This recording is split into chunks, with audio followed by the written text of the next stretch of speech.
Bonjour maman. Trésor, yebisa biso za nani, osalaka nini? Oui, merci Tante Marina. Comme on a Trésor Boutando Caleb, nous président territorial et droit de l'homme, nous premier vice-cordon de la société civile, nous juriste de formation et tout ça comme force vive. Force vive, oyo annoncé biso ba détourner batol, mais otiki biso na suspense. Yebisa biso eza nini? Oui, nous annoncé qui détournement on a pour en 2015 lorsque va créé qui ministère technique territoire ou ba territoire mingi bezali na ba école technique. Oh, ba école technique ezala ba énorme na on fait ezali là.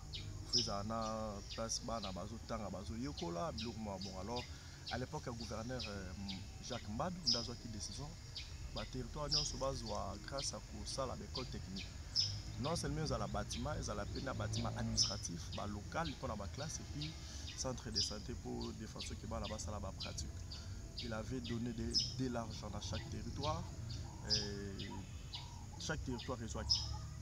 Mais il y a pas préalable pour nous. Il faut que vous ayez place. Il faut que vous ayez place pour ça là. Il faut que vous ayez place pour ça là. Au moins on a un document il y a des modalités. Des modalités, il y a des nini tout, na ba budget. Budget pour le roi non ceci là, ils ont qui 94 869 000 $,80. Donc il fallait bima pour la territoire. Net biso na songololo et yaki ka 55, c'est-à-dire les gens qui ont travaillé là, travaillent qui ti et comme la balenton. Il y a qui na 1000 sacs à ciment, na 1000 tôles, il y a et yaki travaille na 55 millions. Depuis 2015-16, Jacques Mbadakoufi a tout qui faisait l'intérim, fallait apostuler.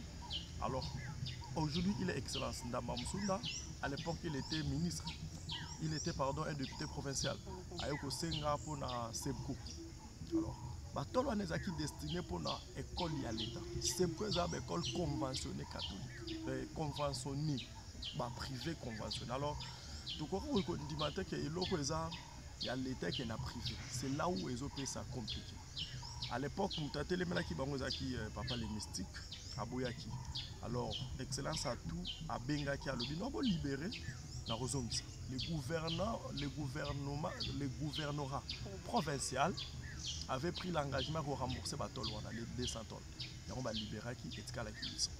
À notre grande surprise, pas même dans mois passé, au moment où on a une lettre, tout le monde a le gouverneur a une lettre et pas chef du territoire, administrateur du territoire, bah ça sous 200 tonnes. Même hier Justin, même hier AT actuel ne savait même pas dossier batolwana. Même les sous-divisions, mais ça qui remise et reprise, l'obéla qui m'envoie. L'obéla ngoti, c'est-à-dire. Pour ça qui n'a mikanda te je vois. Mikanda ça qui te pose le mot ko bakenda ko bombisa. To boya ke za na songolo po e ko bimara bibimela. Mais so to chango place mo bato azo batela po bima bato ba ko informer biso. Yango to chaki wana.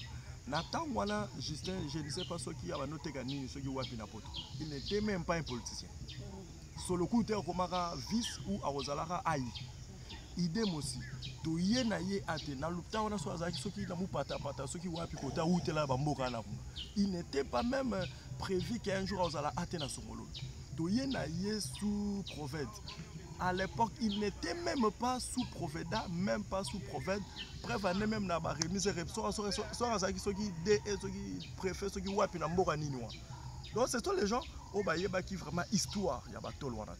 Alors biso to iba histoire batol wana, to vanda ki to observer. Aïe, le gouverneur Aïe Justin a tindi lettre naïe, bapé sa batol et pas athée aussi a tindi bapé sa batol, ba lettre eza awa vous pouvez prendre ça. Zaki le 25 mars.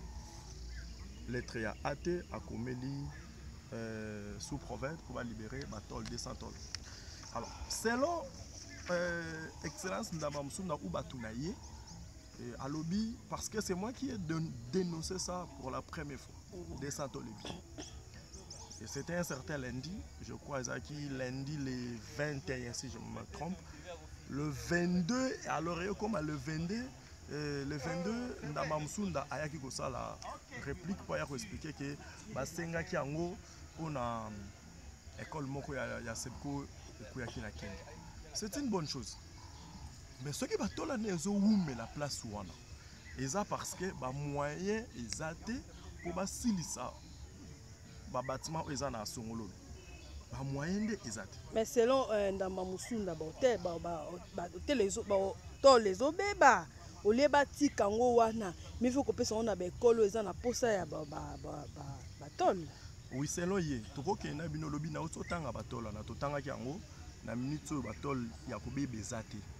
Eza détol moni na bureau à sous na place bataka ngo mai ekotaka détol ba matanga moeza donc soko niki yango ekolongwa. Pour l'instant etikali combien de tonnes? Eza 527 mais bango bazuka 400 mususu ekewa fallait tika la 600 mais jour oyo bayaki ko inaugurer jour bayaki ko inaugurer ba pe yo yebi ndenge ezalaka fo botia ba symbole saka sima batol quelque tol ekendaki kuna ezala neti symbole. Et je vais vous dire à l'époque, batwazaki na commission ou comité oyo ya organisation pour balande la misala wana. Premier mezaki AT le défunt AT Ilora. Deuxième mezaki mais c'est la Betimba ya Songololo. Et je crois Zaka na Songololo. C'est lui qui était le vice-président de l'AT, le défunt Ilora, le président, vice-président à Betimba, rapporteur préfet ya Sebko Songololo, trésorier Kiakumbwa Julien Bazoki na compte ya MLC. Et Bazouaki Susuna ba membre, il y avait 4 membres. Premier membre Bazouaki Force Vive, nous notabilité Zaki mais c'est les mystiques. Deuxième membre Zaki PPRD, mais c'est Claude Kossi Azaki, je crois, à service à hygiène. Troisième Zaki Lubika Freddy. Et quatrième Zaki Nsumba, bienvenue. Bangomi Bale ont les deux derniers Bazaki na compte à ba député provincial Nabiso qui était Ndamba Musunda ainsi que Vienza Massoum. Ils étaient là dans la carte communiste.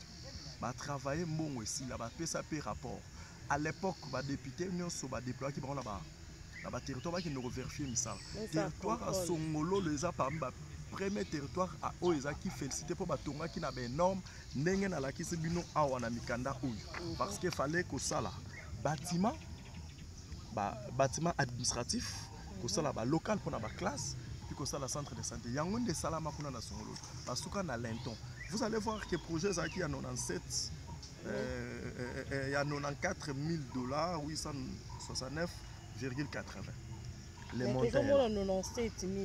Non, 97 000 Oeza Misusu. Oeza, ceux qui te tuent dans la construction, Oeza totalité, dans la Koumsus, il fallait babakisa. Mais est-ce que ciment et Kenda wapi? Kasi batongat, fallait bidjo zo mona awa qu'il fallait comme matina ba 94 fois même, surtout bakisi na ba fosse il fallait creuser pour la maille. Les tongo tongo na ba 97 824. Bazwa qui 55 000. Jusqu'au 55 000 c'est ça là. Yango ba c'est là qui misala. Et tikala qui les reste, ou tikala qui a peu près 40 000 $ pour bacha ba madrien, bacha ba charpente, ba beta ba tolwane zo beta problème. Que batol oh bazwa qui descend liboso mais to qui c'est quoi le bien bazwa kaka 100. Oui, ba 100 mususu ekenda pipe marque o bazolo bana yango te o c'est quoi zwa. Yango moni bande ko bazolo ba maramusu bazo maîtriser te. Et dans zo frisiger yango parce que et comme na ba menace mususu ke so botangi komanda mamsunda ba ko kangisa bino. Bango tan batanga bakumba batumsu na ba media na kangisa ba. Entre eux il y a des journalistes, il y a des gens qui parlent aussi bakumba batumsu na na menace ba lorana. Na benga ngo ba intimidation soit ba distraction jamais to robangaka bango jamais ba robangaka do robangisa ka biso au Congo na lo bango eza biso no personne n'est plus congolais que l'autre. Si moi je suis congolais de père et de mère yo ya ko intimider ngate surtout na bato la koko na binoté mbonga tata na binoté excellence Ndamba Musunda tambola jeep et o yeso mama na l'argent de contribuables que nous sommes à foutre na l'argent de contribuables que nous sommes. Tout ce qu'il est donc carburant tout c'est nous. Alors il ne peut pas venir nous intimider qui négocie na rabato. J'ai dit que ngam na dénoncer que locaux, j'ai tas de preuves au kata ba lobby bagangi au fini tantine marina na koluka to ça la émission pour la conclusion. Il y a biloko to dénoncer ka biloko tina suka. Tant aux le là okunezo salamate ba détournement, il y a des gens qui sont là bien bazolia na bango. Ceux qui tozo bengango ba terme mususu eza détournement. Et loko salamaki ou ba pesa ki yango pona école ya l'état. Loko les a pona école ya l'état, il fallait ça la ramsala école à l'état.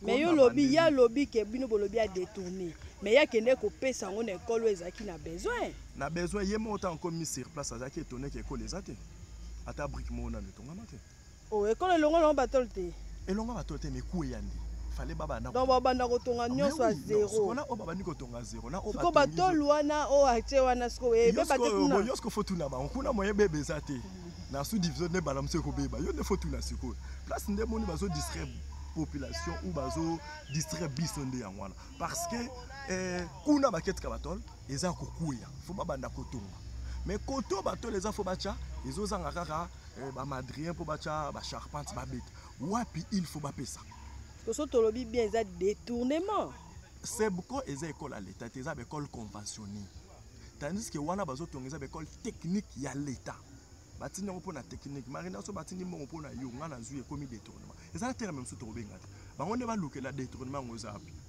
mais ngana zo yeba kaka personnellement muto asenga ki batolo wana senda mamsuni tolandaki babi quelque part olobi ke boa contre succès na et pour yaza ministre de doublement élu en plus ministre on dirait bolinga bo jalouser yango bokomi na niveau obisati na ba détournement na makamba lokuta bino bolobi lelo lobi na ngwa ke kopesa pe batola ngo na école ngo aza papa grand frère aîné na maramnyoso on a beaucoup de respect pour lui et surtout kaza ministre. Mais cause à la ministre, bon, tout à la jaloux comment. Et nous ne sommes pas tous appelés à être des ministres ou des députés. Nous sommes dans un coin à vivre. Nengaza ministre na boko la nani. Allez ça nani. Nani ango oyo azana continent. Non. Bako jalouser par rapport à Nini par rapport à quoi. On a beaucoup de respect pour lui, c'est une excellence. Il y a province Nabiso, on lui doit du respect. Au doublement il dit oui, même 1000 fois il dit oui. Mais ce qu'a sali mabé trop bien ango mabé. Là où moi je dis que ça mabé. Balobi ba pesi na kombo ya l'état. Mais jour ya remise, membre ni ya l'état ça. Il y a un ministre à représenter l'état. Ah, ministre a représenter l'état. Mais azana te bon, un ministre, il y a ministère ni pour affaires sociales yété EPST yété. Un ministre transport. Il y a transport, il y a urbanisme, je crois il y a ma affaire ba faire one. Donc makambo yo tali ba bloka na utali. Donc fallait pas y être si réellement tout le bique. Donc il y a assumé qui bon après ça qui bon à transport peut-être à l'année là. Oui, on le dit félicitations et bravo. Mais pourquoi pas sur le PS à transport faut qu'il y aura aucun. Au continue à tout. Et là aussi les bas blessés c'est quoi? Bah on a bon bah politicien les autres disent que ça va pris campagne là. C'est là où il y a un problème. C'est pourquoi société civile a lancé. Oui, ils ont lancé cri, ils ont lancé cri. Il y a calamité tout ça la mémo contre Justin. Et je crois que l'élection de Salama, soit relégat, ça va. Soit pas relégat, même on l'a n'est qu'à place à aucun. Soit pas aucun détail, il y a continuité de l'État. On va saisir le nouveau gouv qui va entrer pour lui dire voici ce que nous on constate par rapport à Babilo réseau Tongama. Alors, toko combattre kobete la ramaboko na makambo eza bien. C'est notre vie à ça la makambo bien tout azaki ligne en koloba na koloba. C'est bien bon.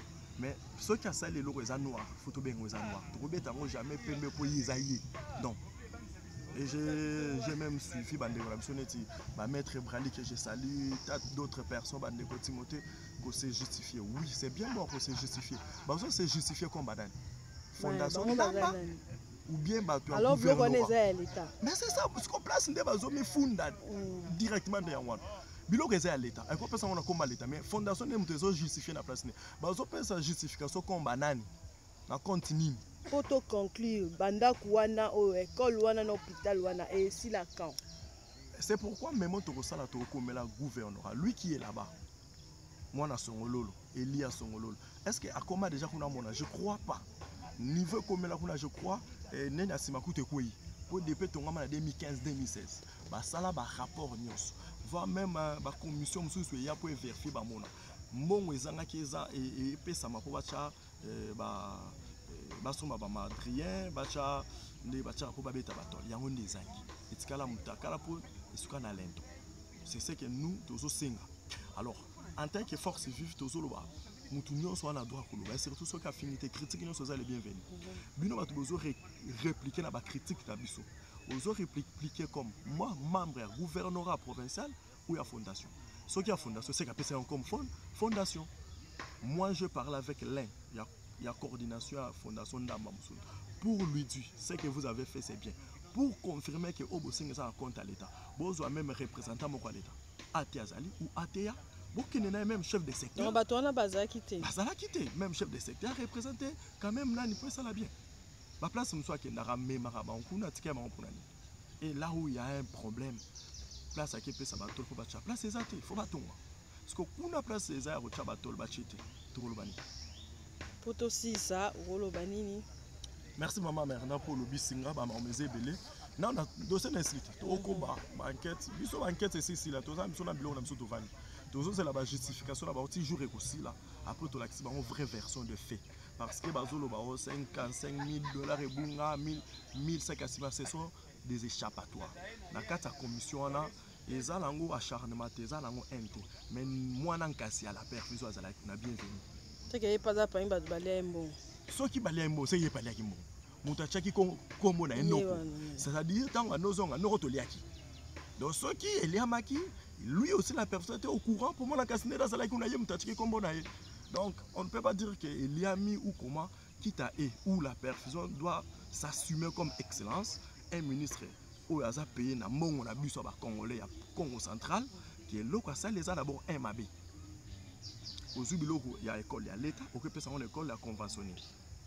D il faut s'assumer que bon gouvernement mtetina kinga tout ça l'effort et zone terme tozo lukande to yokande yango to zongi ça descend tolo bakana bazongi ça na descend oyo bazwa quel besoin c'est beaucoup il y a bureau na descend to la trop vous savez que blom sous na révéler te pesa mabe vous savez que l'école il y a c'est beaucoup pesa ba mbonga batolo po bacha batolo wana na bureau ya coordination parce que bateau les ans les l'état tombon au bansina ba yango ne problème to so bitu na do bon quels sont tous les habits na sengi yo comment est-ce qu'on a c'est ko bande ko c'est ko ya maman Marina vous expliquer yi pour au luka ba préfet ou ba directeur il y a ba école ya sebko ba no kata ba mbonga batol po bacha na bureau ekenda wapi na o ba pesa bango ekenda wapi o ba pesa ça yango to quitte à eux aussi de nous dire et puis bazwa qui combien.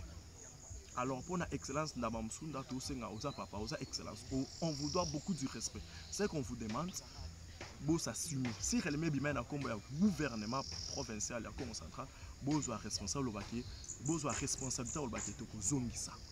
Tout soit qui peut tout aider bandeko mais le rôle des à l'état tout ça l'effort que gouvernement provincial et zongisa batol. Ce qui est en compte c'est réellement un gouvernement provincial. So ça qui n'a pas compte na yo moko na ndenge na. So pe responsabilité aux boss. Talaka banda ko zotonga mne. Ko zo apolo ba na rembourser na batol wana. Et c'est non. Merci beaucoup Trésor. Vraiment là c'est